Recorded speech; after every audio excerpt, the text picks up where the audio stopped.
No, es que esa es una de las premisas que siempre sacan, porque los que se quieren oponer a usted siempre sacan como unas cinco tesis y una de esas es que va a ser, que se va a convertir esto en un gobierno comunista. Pero yo pienso que también, pues el cliché que tienen de que gobiernos comunistas como el de Castro y como el de Chávez se convirtieron en lo que se convirtieron. Entonces yo también pregunto, estas propuestas de gobierno que empiezan siendo muy hermosas porque quieren redimir pues a la población oprimida, quieren como tratar de que haya justicia social y todo eso, ¿por qué devienen en vicio de poder también? Yo pienso que el miedo de la gente es ese y con respecto pues a lo que usted propone siempre, pues yo no tiene nada que ver una cosa y otra, pero siempre se meten es por ahí. Mira, el socialismo soviético, el de Stalin, del cual yo nunca fui partidario, ¿no? Porque ese existía cuando yo comencé mi carrera política. Fueron partidarios varias corrientes políticas en Colombia, la FARC, por ejemplo. La FARC giró alrededor del bloque soviético, por eso hay un señor que ahí se llama Timochenko, y ellos estudiaron en ruso, etcétera. El Partido Comunista Colombiano, etcétera. Muchos giraron el moír de Robledo en la versión estalinista de Mao Zedong. Yo nunca, porque el ED-19 nunca se inscribió en ese tipo de proyecto político, y en general los rebeldes latinoamericanos no lo hicieron.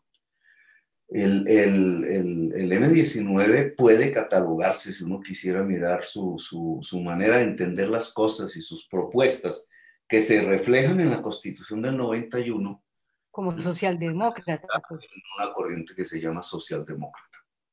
Si queremos otra vez hacia las clases de profesor, la socialdemocracia juntaba la corriente marxista, la corriente anarquista, eh, y una parte de esas corrientes marxistas dentro del movimiento obrero europeo, eso se le llama la Segunda Internacional, rompieron con lo que estaba pasando en la Unión Soviética y con Stalin, y generaron unos procesos en donde se buscaron y lo lograron después de la crisis económica del 29, pactos entre obreros y trabajadores. A eso se le llama el pacto socialdemócrata, no a nivel de empresa, sino a nivel del Estado, a nivel de la política. Allí aparecieron las grandes plataformas de bienestar social de los países europeos. Eso mismo se hizo en Estados Unidos. El que hizo eso fue Sí. Roosevelt, el New Deal. Es básicamente un pacto entre las fuerzas laborales, trabajadoras, y las fuerzas empresariales, que garantizan, primero, pagarle de las ganancias de los empresarios un buen porcentaje al Estado, y segundo, hacer crecer los salarios reales a través del incremento de la productividad. La productividad se vuelve el gran motor del desarrollo. Y esas sociedades pues se volvieron muy ricas. Ese modelo terminó en el 75 y se le puede catalogar como el modelo socialdemócrata. Sus mejores expresiones, los suecos, los alemanes, la socialdemocracia alemana, la socialdemocracia noruega, danesa, y tienen unas sociedades hoy que pues son la envidia de prácticamente toda la humanidad. Ese modelo es el socialdemócrata. Si quieren inscribir al grupo en donde yo pertenecía a una ideología, pues es esa. Sería ese. Y digamos, para desbaratar el término castrochavismo, que estoy yo ya cansada de oírlo. Ahí hasta ahora hemos hablado de teoría, de pensamiento real. La obra de Marx, Sí. indudablemente, es una obra enorme, genial, profunda. Todo esto que ahora maneja la prensa, etcétera, eso es una degradación, digamos, eso no tiene nada que ver con... Claro. El castrochavismo es como un sancocho ahí de términos, por eso también quería desbaratarlo, por lo menos analizarlo, porque castrochavismo, pues primero esto de Castro, qué era el castrismo? ¿O eso simplemente ellos quieren nombrar con ese término? eh, Mira, los cubanos imitan y ellos mismos dicen que se equivocan el socialismo soviético. La revolución cubana del 50 pues se enmarca un poquito de tiempo después en el bloque soviético. Ellos sí son de ese mundo. ¿Y por qué eso deviene en ese vicio de poder? ¿Por qué se volvió una dictadura eso? Eso Bueno, es lo que cuestión pasa de es que personajes. los estalinistas hablaban directamente de que había que constituir la dictadura del proletariado. Incluso eso lo dijo Lenin. Era una enorme discusión. Y yo creo que es una discusión pertinente, digamos, desde el punto de vista teórico para el presente, porque Sí, Lenin decía, los obreros, igual que la burguesía ha hecho una dictadura sobre los obreros, entonces cuando los obreros hacen su revolución tienen que hacer una dictadura sobre la burguesía. Pero se atrevió a decir en algún momento, y sobre todo ya en la práctica, cuando le tocó dirigir el Estado ruso, que no sabía, digamos, debió ser muy interesante ese momento, él mismo dijo que Rusia necesitaba desarrollar el capitalismo si quería hablar de socialismo. Eh, y, eh, y dijo que el movimiento obrero solo podría conquistar sus objetivos profundizando la democracia. Después llegó Stalin y acabó con todo eso. Lenin murió muy pronto, digamos, no pudo ver mucho de lo que él mismo había realizado, pero esas tesis que las recogió la socialdemocracia, entonces eliminó la palabra dictadura del proletariado y acogió el término de que la gente que trabaja vería reivindicados sus deseos y su proyecto histórico si se profundizaba la democracia. En Cuba, que imita a Stalin, Stalin recién había muerto cuando la Revolución Cubana, digamos, logra un tipo de desarrollo, de ahí no hay propiedad, no es que no haya propiedad privada, esta es otra equivocación. Los cubanos son dueños de sus casas, los cubanos no viven endeudados, no tienen su casa hipotecada como todos nosotros al banco, ellos son dueños de sus casas. Eh, Pero los medios de producción en Cuba, diferente, los medios para producir son del Estado. Y esa sociedad entra en crisis cuando se acaba la Unión Soviética, porque ese socialismo soviético se acabó. ¿y Chávez por dónde iba? Entonces, digamos, ahí no aparece ningún Chávez. Los cubanos han tenido ahí que, en medio del bloqueo, van haciendo como una transición, miran hacia los chinos, hacia los vietnamitas, tratan de abrir relaciones con los Estados Unidos, han generado una parte de su economía capitalista, sobre todo en la hotelería, los restaurantes, han hecho una apertura hacia el capital, reconociendo de que el modelo soviético pues, no les garantiza el progreso en su sociedad. O sea que ahí no vamos a volver nunca más. O eso, si es con usted, no vamos para allá. No se repite. O sea, cuando a mí me quieren, sin que yo tenga velas en ese entierro, entonces asignar que quisiera construir en Colombia el socialismo de Stalin, no solamente es un insulto a todo lo que yo he sido, porque nosotros nunca hemos pertenecido con El eso. tal socialismo del siglo XXI, que eso también es Pues otro marco. ahí viene Yo, yo no estaría aquí, Margarita, si eso fuera así. Sería el primer expropiado. Yo también creo. Entonces, bueno, eso es importante que la gente lo tenga claro, porque dice, ¿cómo usted le garantiza a la gente que usted por ningún motivo va a conducir el país hacia la situación de Venezuela o la de Cuba? Mira, Venezuela es otro tema que no tiene nada que ver con esto. Ya. En Venezuela, ¿qué es lo que sucede? Digamos, viven del petróleo, es una manera de, eso no es producir, es una manera de vivir a partir de extraer algo que no, con lo cual, que no es el producto del trabajo. Entonces, eso no tiene que ver con socialismo. ¿Pero usted alguna vez convino con ideas de Chávez? No, yo conocí a Chávez, yo traje a Chávez a Colombia antes de que fuera presidente y hablamos y él fue amigo mío. Ya. ¿Pero admiraba o le gustaban las ideas de él? O...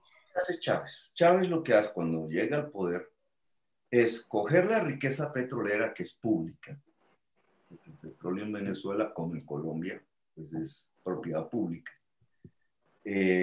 y repartirla entre la población. Ese es su modelo, esa es su idea, a través de una serie de proyectos sociales, en la educación, en la salud, Eso no había existido en Venezuela porque en Venezuela esa propiedad pública se la robaban Sí, del poder venezolano. Era una sociedad muy corrupta. Ahora, esa distribución, fíjate que ahí no hablamos de producción, de manera de producir, es decir, ahí no estamos hablando de socialismo, es una manera de distribuir una riqueza que de antes es pública.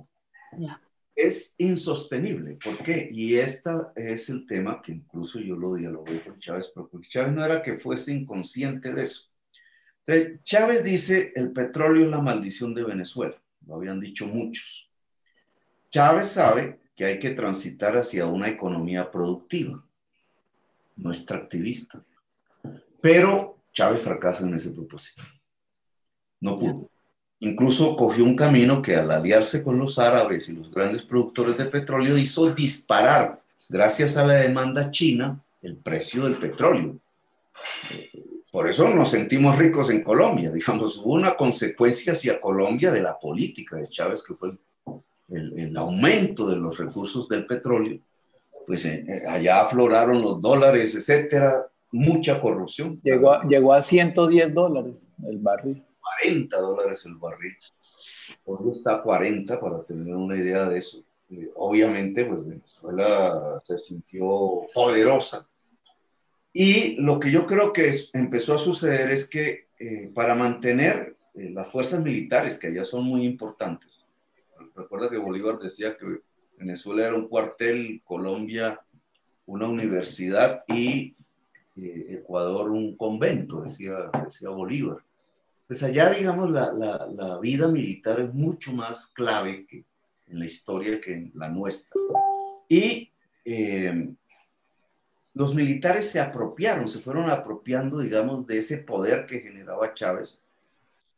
En mi opinión, son generales exportando petróleo. Y lo que hicieron fue coger el discurso de la izquierda socialista sin que su realidad económica lo fuera, porque nunca desarrollaron una economía productiva. Vivían de la renta petrolera. Cuando se cae, por eso es insostenible ese modelo, cuando se cae el precio del petróleo, que los norteamericanos buscan a través de las guerras desplomarlo, todo se acaba. Eso es lo que ves hoy en Venezuela. Como solo tienen petróleo, si el precio es alto, se sienten muy poderosos y ricos. Eso podría tener o la apropiación privada, que era lo que hacía antes la oligarquía venezolana, o una distribución social que intentó Chávez, pero apenas se desploma el precio del petróleo, eso se acaba. Pero mire lo grave que es que la gente desconozca todo eso que usted cuenta y simplemente la aleccionan con un término que resume una situación política que no es la que usted propone y que la usan solamente para oponerse a usted y para asustar a las personas, ¿no? Para generar miedo, porque Para generar miedo. miedo genera votos. Claro. El que inventó la tesis de que el miedo genera votos fue Hitler, exactamente Goebbels. Yo iba a decir eso. Es un instrumento que usa la extrema derecha en todo el mundo. Entonces, miedo al inmigrante, Trump, por ejemplo, ¿cierto? Miedo al socialismo, miedo a los venezolanos, miedo a los judíos, que fue el caso de Hitler. Entonces, miedo a los judíos. Y se construyen un enemigo interno para generar miedo, y ese miedo les da la mayoría electoral. Exacto. Entonces, por eso, antes de entrar a la columna, esta es la última parte de la clase, es lo que pasa entonces con el centro, porque yo tengo la sensación de que se comienza mal catalogándolo a usted como que está en uno de los extremos cuando no es así. Entonces hay una polarización para mí, que ya ustedes me ayudarán a corregir, entre la derecha y lo que la derecha ha hecho de la imagen suya, Petro. Pero no hay un referente real de extrema izquierda, no lo hay. ¿Ustedes qué piensan?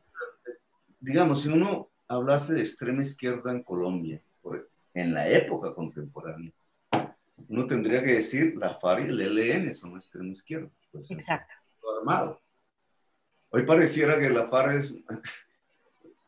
Pintan de tal manera Colombia Humana que pareciera que las FARC fueran moderadas. Así la están poniendo, pero digamos, la extrema izquierda en Colombia la representan pues quienes se han ido a las armas y tienen un proyecto anticapitalista, que es una parte Exacto. de la cual podríamos discutir. ¿Por qué? ¿Y eso quiénes son hoy? Pues ELN y FARC. Y si vas en el fondo, hay corrientes del ELN y de la FARC que dicen no creemos que se pueda construir socialismo en Colombia. Entonces Sino, la polarización no es real del todo, no es real. ¿qué es lo que está pasando? Hay grupos por allá, universitarios extremistas, indudablemente, pues, se reúnen en una cafetería y no lo siguen ni la mamá. No, esta es una manera de engañar a la gente. Mira, el centro, tú tienes que medirlo en la historia. Por ejemplo, si volvemos a las luchas contra la esclavitud en Colombia, 1851, Partido Conservador, no está en el poder, es esclavista. El señor Julio Arboleda, y uno famoso hoy que es Sergio Arboleda, le pone el nombre a una universidad, son esclavistas, se levantan en armas, se vuelven guerrilleros para derrocar el gobierno liberal con un objetivo, que no se liberen los esclavos. Política en 1851. Los liberales, a los que llaman radicales, fíjate eso, o sea, en términos de hoy, extremistas, que han llegado al gobierno, incluso ahí con un José Leario López, el presidente, pero ahí aparece una persona que influyó mucho en mí, que es el general Jorge Melo, el general Melo, de ese hablé en otra columna, porque termina en una, yo le pedí a Bolívar que ojalá algún día haga una película de él, termina fusilado en Chiapas, en México. Su cuerpo está allá. Era el teniente del ejército de Bolívar, el último oficial de Bolívar. Y él lucha con José Hilario López y los artesanos de Bogotá, es decir, los obreros, pero no son asalariados, son artesanos, lo ponen en un golpe de Estado como presidente. Y él es el que se defiende de los conservadores, pero los conservadores en Bogotá lo derrotan. Y la lucha era por la esclavitud. Entonces tú ves a unos liberales en el poder, aliados a los esclavos, aliados a los artesanos, que pregonan una política, libertad de esclavos. Y otros conservadores que dicen, no, eso es un atentado contra la propiedad privada. Así son los escritos de Sergio Arboleda. Atentado contra la propiedad privada. Y una guerra. ¿Dónde está el centro ahí? Para los que hablan de centro, por ejemplo, en ese episodio de la historia de Colombia. El centro sería algo así como no liberan a los esclavos, sino a medias.